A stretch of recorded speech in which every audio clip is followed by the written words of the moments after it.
10 हो गया बेटे, उठ जाओ। नमस्ते दोस्तों, Goyal family food and blog में एक बार फिर से आप सभी का स्वागत है। मैं आशा करती हूँ आप सभी अच्छे होंगे। जैसा कि आप में से कुछ लोगों को शायद पता होगा कि कुछ दिनों पहले मेरे हस्बैंड को चोट लग गई थी, पैर में फ्रैक्चर हो गया था और डॉक्टर ने उन्हें 1.5 से 2 महीने का बेड रेस्ट बोल दिया। मैंने अपने पिछले व्लॉग में सारा दिखाया है कि हस्बैंड को चोट कैसे लगी। हम उनको हॉस्पिटल लेकर गए, हम 3 से 4 दिन वहीं पर रहे और छुट्टी होने तक।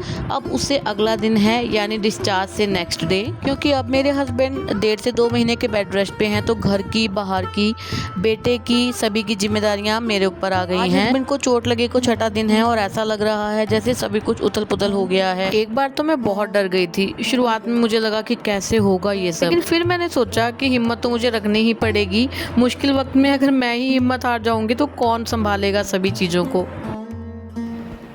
नहीं, मैं आपको फ्रूट काट के दे दूँ। दवाई खा ली? कितने बजे का टाइम है दवाई का? 1 बजे टाइम पे गया दवाई खा रहे। दवाई तो बिल्कुल आपके पास ही रखी हुई है, मुझे आवाज मार दो। हमारे घर में जोत जग जाती है सुबह 6:30 बजे, लेकिन आज हमारे घर में 10 बजे जोत जगी। 10:30 बजे आज मैंने बेटे को उठाया, स्कूल की छुट्टी कराई क्योंकि उसको भी फीवर हो रखा है। मेरी दिनचर्या में बदलाव आना निश्चित था। पहले तो सभी का नाश्ता इकट्ठा बन जाया करता था, लेकिन फिलहाल हस्बैंड को डाइट चार्ट के अकॉर्डिंग सभी मील देनी होती है और 5:30 से वो दिनचर्या शुरू हो जाती है। हस्बैंड का नाश्ता पानी जो भी हस्बैंड को देना था वो सब मैं दे चुकी हूँ। तकरीबन 10 दिन के कपड़े मुझे आज धोने हैं, तो दवाई के लिए मैं हस्बैंड को बोल कर गई थी कि पास पड़ी है आप खा लेना, लेकिन हस्बैंड भूल गए। फिलहाल हमने ब्रेकफास्ट कर लिया है, मतलब मैंने और बेटे ने। मैंने अपने और बेटे के लिए ब्रेकफास्ट में चाय और ब्रेड ली थी और हस्बैंड का फ्रूट का टाइम हो गया है तो उनके लिए साथ साथ पपाया काट दिया है। मैं अपने आप से ही बात कर रही थी कि कहीं ऐसा ना हो मैं और कामों में लग जाऊं और मैं हस्बैंड का ख्याल ना रख पाऊं, उनकी दवाई का, उनकी एक्सरसाइज का। डॉक्टर ने इनको एक्सरसाइज भी बोली है जो मुझे टाइम टाइम पे करवानी होती है और मुझे इनके खाने पीने का पूरा ध्यान रखना होगा ताकि इनकी जल्दी से जल्दी रिकवरी हो सके। फिलहाल मैं नीचे का काम करके दोबारा छत पर आ गई हूँ कि मुझे आज ढेर सारे कपड़े धोने हैं और मैंने 6 बजे से मशीन लगा रखी है और एक बारी में सारे कपड़े नहीं धुल पाएंगे, तो धीरे धीरे करके मैं ऊपर नीचे करके जैसे तैसे अपने काम को संभाल रही हूँ।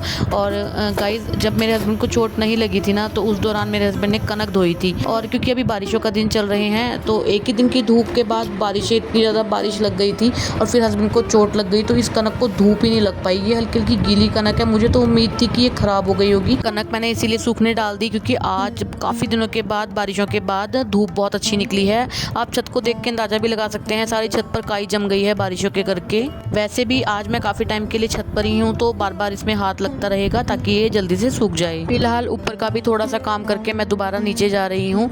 हमने तो नाश्ता 11 बजे किया है, लेकिन हस्बैंड का तो लंच का टाइम हो गया है, यानी लंच का टाइम होने वाला है, अभी नहीं हुआ है।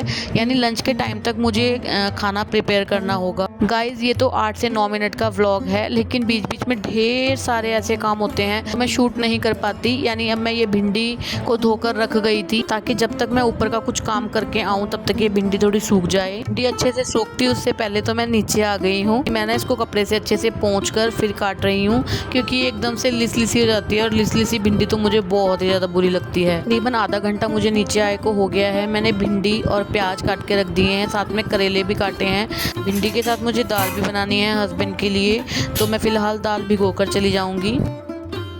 ऊपर मशीन में हूटर बज रहा था तो मैं ऊपर छत पर जाने लगी थी, लेकिन बेटे को आज भी फीवर लग रहा था तो मैंने सोचा पहले चेक कर लेती हूँ।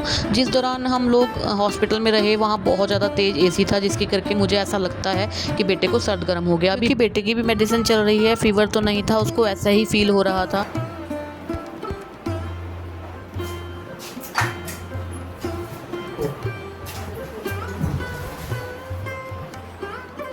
आधा पौना घंटा तो मुझे पहले ही लग गया था, फिर मेरा देवर आ गया था तो काफ़ी देर हम लोग बैठे रहे और मतलब हस्बैंड से मिलने के लिए रोज़ ही बहुत सारे लोगों का आना जाना हो रखा है।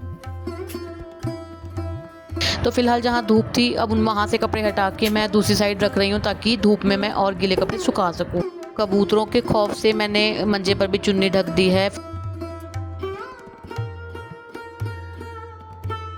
ऊपर का काफ़ी काम करके मैं दोबारा नीचे आ गई हूँ। एक तरफ मैंने दाल बनने रख दी है, एक तरफ मैं भिंडी बना रही हूँ। भिंडी तो मैं काट गई थी, प्याज अभी नहीं कटे थे। जितनी देर में तेल गर्म होगा उतनी देर में प्याज कट जाएंगे।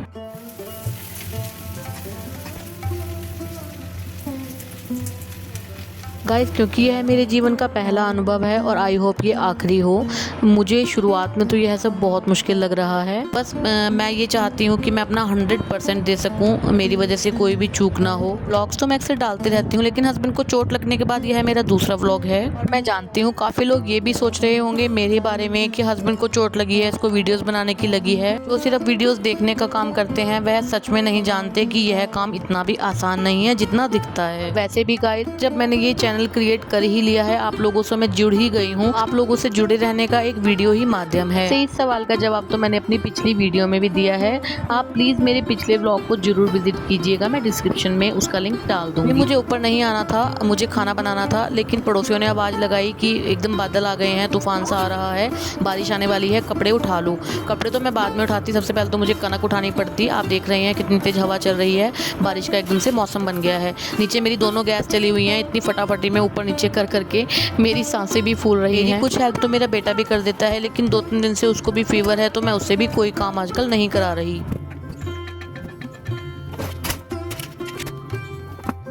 गाइज, मैं आपको बीच बीच में से कट करके व्लॉग दिखा रही हूँ। मैं बीच में आकर सारे जो कपड़े सूख गए थे उनको मैं अलग करके उतार कर रख गई थी। इस चीज़ का मुझे अभी फ़ायदा हो गया। जैसे ही बारिश आएगी, यानी कुछ जो कपड़े बिल्कुल सूख चुके हैं वो तो एटलीस्ट पहले ही उतरे हुए हैं, और अभी जो काफ़ी हद तक सूख चुके हैं उनको भी मैं उतार ही रही हूँ। ये बारिश आई नहीं है, सिर्फ मौसम ही हुआ है। मैं वेट करूँगी बारिश आने का, क्योंकि फ़िलहाल तो मुझे खाना प्रिपेयर करना ज़्यादा ज़रूरी है। का काफ़ी हद तक काम समेट के मैं नीचे आ गई हूँ। मैंने बहुत कोशिश की, फिर भी लंच में आधा घंटा लेट हो ही गया है। चलिए खैर, कोई बात नहीं। अब मैं बिना देरी किए हस्बैंड और बेटे को खाना खिला रही हूँ। खाना खाने के तुरंत बाद बेटे को जाना है ट्यूशन। दोनों को खाना खिलाकर, खुद खाकर, बेटे को ट्यूशन भेजकर मैं दोबारा आ गई हूँ ऊपर, और जो सूखे सूखे कपड़े हैं पहले मैं उनको ले जाऊंगी नीचे, कि बेटे को ट्यूशन गए हुए काफ़ी देर हो गई है। हस्बैंड काफ़ी देर से अकेले ऐसे ही लेटे हुए हैं। अभी तो हॉस्पिटल से आने के बाद सिर्फ एक ही दिन कटा है, और आज में हस्बैंड पता नहीं कितनी विचारधारणाएं अपने दिमाग में बनाए बैठे हैं, ताकि वो अकेले कुछ दिमाग पर बोझ ना लें, कुछ सोचते ना रहें। इसीलिए काफ़ी देर मैं उनसे बातें करती रही, और हस्बैंड को मैं यही समझा रही थी गाइस कि अभी जो समय हमारे ऊपर आ ही गया है, तो चाहे हम उसको खुशी खुशी काटें या दुखी होकर, वो हमारे अपने हाथ में है। चलिए खैर, फिलहाल अगर मैं अपनी पूरी दिनचर्या आपको दिखाऊं, यानी अभी और मेरे पास कितने काम हैं, तो मुझे खुद नहीं पता कि ये व्लॉग कितना लंबा हो जाएगा। घर के लंच के बाद मैं किचन ऐसे ही छोड़ गई थी, यानी ढेर सारे बर्तन मांजने को पड़े हैं, किचन साफ़ करनी है। जो अभी कपड़े गीले हैं उनमें से जो सूख जाएंगे उनको नीचे लाना है, और जो नहीं सूखेंगे उनको कमरे में भी डालना है। उसके अलावा भी छोटे छोटे बहुत सारे काम हैं। वैसे तो मेरा काम अपनी रोज़ की दिनचर्या को आप लोगों के साथ शेयर करना है, लेकिन फिर भी ना, यह वीडियो सिर्फ एक ब्लॉग नहीं है, यह एक संदेश है उन सभी महिलाओं के लिए जो किसी मुश्किल दौर से गुजर रही हैं, चाहे आपके पति हों, बच्चे हों, परिवार का कोई और सदस्य हो। जब उन्हें हमारी ज़रूरत होती है ना, तो हमें मजबूत बनकर खड़ा रहना चाहिए। यह मुश्किल वक्त भी गुजर जाएगा और हम इससे और ज़्यादा मजबूत होकर निकलेंगे। चलिए खैर, मैं अभी आगे आने वाले दिनों में अपनी दिनचर्या को और सुधारने की कोशिश करूँगी। मैं अब फ़िलहाल मिलती हूँ आपसे नेक्स्ट व्लॉग में। तब तक के लिए goodbye and take care.